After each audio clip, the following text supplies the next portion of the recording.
Mercedes took the team. I'm convinced my opponents are living in Wyoming. Every time I fly over them, I get serotonin. Overdosing on golden poems, my mouth is foaming. Every time my words are spoken, I apply the omens. But lately it's been hard to see the signs. Really miss the times when everything was so simplified. Nowadays I get a problem and it multiplies. But who am I to sit here like I ain't picked this life? As if I wasn't the main one defending my hopes and dreams from people who ain't believe that I could manifest everything I was saying at the time. Remember moving like it's do or die in junior high. Back in middle school, me and my crew was bending rules, rapping every chance we got, screaming fucking institute. Every day suspended in the office with the principals, talking about the repercussions from the shit we got into. Looking up to Steve's and Joey, do whatever they would do. Staying up at night, reading lyrics. Alright, what's going on, you guys? Welcome back to the podcast. As always, I'm your host, Kiesia. Today we got a special guest all the way from Queens, New York, young kid. My personal opinion, this dude, I think he got next. He got bars on him.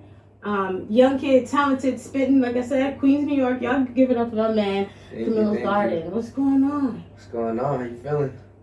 Tired, man. But you know, now I'm feeling good. I've been blessed. I'm so happy to have you here. Thank you for being out here. And, I'm glad to be here. Thank you. Yeah, so go ahead and tell listeners about yourself. Who's CamilosGraden? Should I begin? Where you from?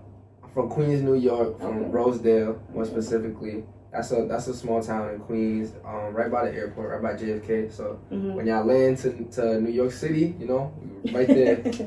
Right. I'm an artist. I'm a rapper. I sing. I rap. You know. How'd you get into rapping? How I got into rapping? I started when I was in 7th grade.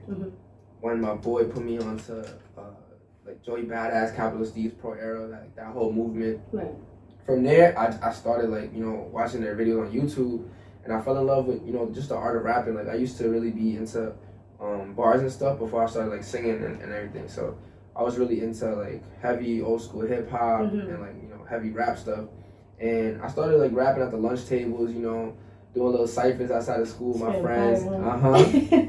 Definitely. And people liked it, you know. I saw like, you know, I spit a bar and people go, oh, and, you know, I like that feeling. So it was fun. I was like, you know, that's how when I listened to that y'all check that out, Garden Flow on YouTube with my man here. Check that out. When I listened to that, that's what I was like, damn, like like I'm telling y'all, like he was spitting. But so who's your favorite rapper? My favorite rapper of all time is CamilosGraden. CamilosGraden. Rest in peace. Okay, why? Why is he your favorite? What makes him your favorite? I mean, on top of his own, like, you know, artistry and his own creativity and his own just everything about him that's dope. The reason I like him the most is because he's what made me get into the music game, you know, before anything else. Right. So I have that, you know, personal connection and personal bond with his stuff, with his music. You know, because that's the whole reason why you know I am where I am today. I found out about him and his whole movement, and I fell in love with rap. So right. Now let's just get into it. Now I want to ask and bring up again the Garden Flow. So when I listened to it, there's something you said, I think towards the end about like platform and changing the world. How do you feel about rappers, like especially ones who are like, you know, A-list and big time? How do you feel about them using their platform to help, you know, to help spread change in this world? I feel like it's a lot going on, and we need more of those people in that status because their voices are going to bring the change. So what do you feel about that? You know, I feel like it's complicated. I feel like so if you have a platform, you definitely have the right to use it and, you know, and say whatever you want. Like, I think the problem is that so many people expect a certain viewpoint from celebrities. And at the end of the day, I feel like, you know, they're people just like anybody else. You know how everybody has a different opinion on stuff? Right. They have their own opinions. And I feel like we shouldn't restrict them or expect them to have a certain viewpoint just because they're a celebrity. And on top of that, expect them to share their beliefs or do stuff. I feel like, don't get me wrong, it is important to use a platform for good if you so choose to. But we shouldn't expect everybody to do it. Just how we shouldn't expect, you know, a normal person on the street to be all a whole activist, you know, just because somebody's good at making music and gets a lot of views on YouTube, you know, that don't make them any more educated or ready to speak on a topic. But like I said, if they want to, that's fine. I'm just saying, you know, I feel like we shouldn't expect people to do stuff because you know, it could backfire too. I feel like, you know, you want somebody big to speak on a topic, and they come out and speak, and they don't got your opinion. Now it's like, bruh, you know? Then I change your whole view on them as an artist. Exactly. And all that. All right. So growing up in New York, let's talk about that. How was that growing up in New York? Just off the bat, how was that? It was valid. You know, I love New York. I love like the town I grew up in, Rosedale, because I feel like Rosedale really gave me like a whole view on a lot. Because for the people that don't know, Rosedale is like the last town in Queens before you get to Long Island in New York. So for anybody that don't know, Long Island is like more towards the east of the whole like New York City strip, and then Queens is like in the middle. You got Brooklyn over here, but I feel like Rosedale is a cool spot to grow up in because it's you know, it has its hood tendencies, but it's not really as bad as, you know, some neighborhoods a few towns over. And on top of that, it's next to Valley Stream, which is one of the first towns on Long Island. So growing up in Rosedale, I was able to kind of see, you know, both sides of the coin. You know, I got the more what people consider hood, you know, viewpoints from one side going more towards Queens, and then I could kind of see the other side of it, you know, more like just a better neighborhood, like for lack of better words, on the other side.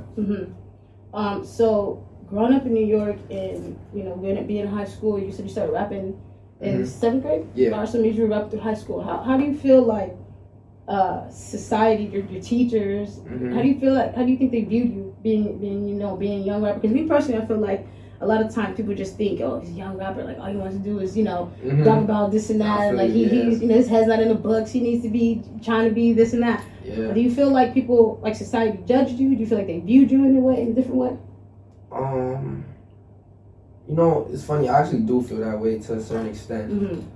Not so much in school though, because in school I was always on my book stuff, you know, like I was always smart in school. I always did great in school, so I had a good relationship with teachers. Even though I would come with the braids, with the you know, dressing real urban and stuff. And they probably didn't think because of that. They probably didn't think. Yeah, exactly. But then, you know, I would get good grades and stuff. I was valedictorian in 8th grade. You know, rapping. You know, still messing around with my friends. Like, you know, school kind of came easy to me as a kid. But I feel like society in general, I kind of do feel that way sometimes. I don't know if because I'm a rapper, because my hair and stuff, but like, you know, once you have that rapper label on you, that just comes with so much, you know, like, I don't know what it is. It just comes with like like stereotypes and stuff. Yeah, let's talk about that. Like, have you experienced that? Like, people. I mean, it's more so just like the energy, like, you know, for example, when I meet somebody and they be like, "Oh, you a rapper?" Like, I don't even know what to say. Like, I'm gonna be like, "Yeah, I am a rapper," but like, now what do you think? Like, oh, they be like, "Oh, you a SoundCloud rapper?" Right. Remember, you know, like we used to say that back in the days, a SoundCloud rapper. You know, it just comes with a lot of stereotypes, but that's why I kind of like to consider myself an artist. Okay. You know, I could rap too, but I like to say I'm an artist. Right. Yeah, I like that. And now, so you said you're 19 and you're Colombian, correct? Yeah. How was that with your family? Your background being Colombian, did they feel any kind of way, but you taking this kind of? Not really. I mean, my parents is really supportive. You know, my family is really supportive. Shout out to them. Nah, I mean, it's not really anything. My parents, you know, before anything, my parents really pushed education to me as a child. You know, which I appreciate. I'm grateful for. Before anything, you know, my mom just told me, my dad too, like, you know, like besides career and money and all that, you got to be a good person. You know, they taught me good values, how to be a real person, how to be nice to people. Right. You know, just stuff like that, and that's what they really wanted to instill in me. Besides all the money, all the career, whatever I choose, you know, just be a good person. Relationship with your dad? Yeah. Yeah. I only ask that because I feel like it's always portrayed that, like, you know, the mom is the only one who's always there. Yeah. And I feel like dads don't get a lot of recognition. So that's why I asked. Nah, I feel you. I do feel like it's important to have a 2-parent household, or try to. Definitely. That's super important. Yeah. Super important. It does, in my opinion, kind of affect how the child turns out to be. But anyway. Definitely. So again, back to being, 19 years young, I want to ask you first of all, I think that nowadays mental health is getting more recognized. Yeah. People are more understanding or aware of it. I should say aware of it. So, but I do feel, especially within the younger generation, people more around your age, that it's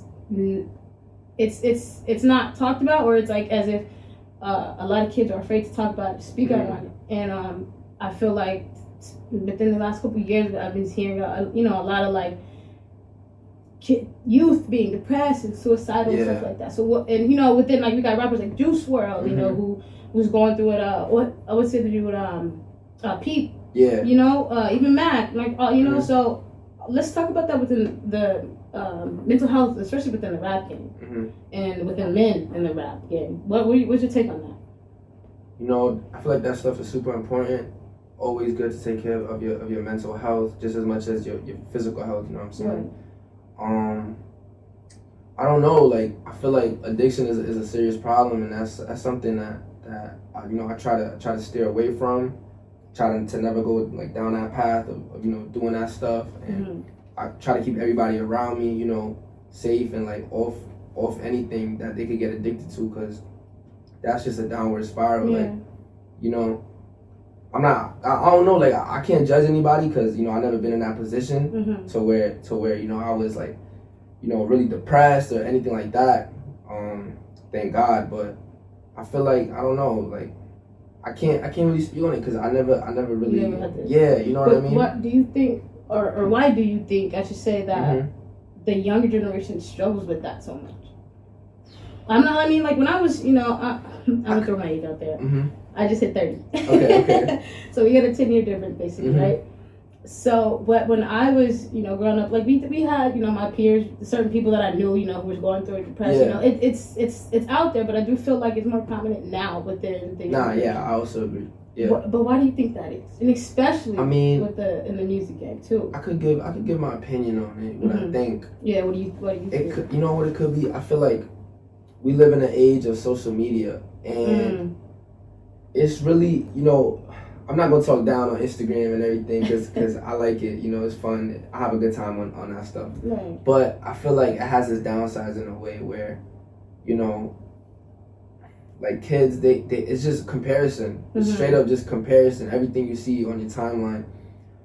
Some people is not as secure as other people. Right. They see something and they're like, damn, I wish I had that, or I wish I could do that. And not everybody feels the same way about certain stuff. So some people, it gets to them, and you keep obsessing about what other people have, or what other people is doing, and like even me, like sometimes I'll be on Instagram and I see the rappers, the big celebrities doing stuff. I'm like, damn, like. I take it as motivation though, I take it as motivation. I'll be like that, one day, But I think that's what it is, That's definitely a part of it. Obviously, it's tons of more factors that go into it, but I think social media has something to do with it for sure. Yeah, no, I definitely do too. We when I was your age, we did have social media, but we didn't get Instagram until, I don't think we got Instagram until I was like 18, 19, something like that. So we didn't have as much access to as much social media like we do now. Facts. So, but I do want to ask, since you've been rapping, and how is, from when you first started to now, how's your journey been? Like, what was that like? Just from scrolling on your Instagram and back to that garden flow, from seeing that video and then going up to your recent posts, I definitely think you've come a long way. You've progressed a lot. So let's talk about that. So how has that been for you? What struggles did you have to go through? It's been a long way coming, man. Like, what life struggles? What struggles you with the game, music game? I feel like it wasn't easy, like, because I had no connection.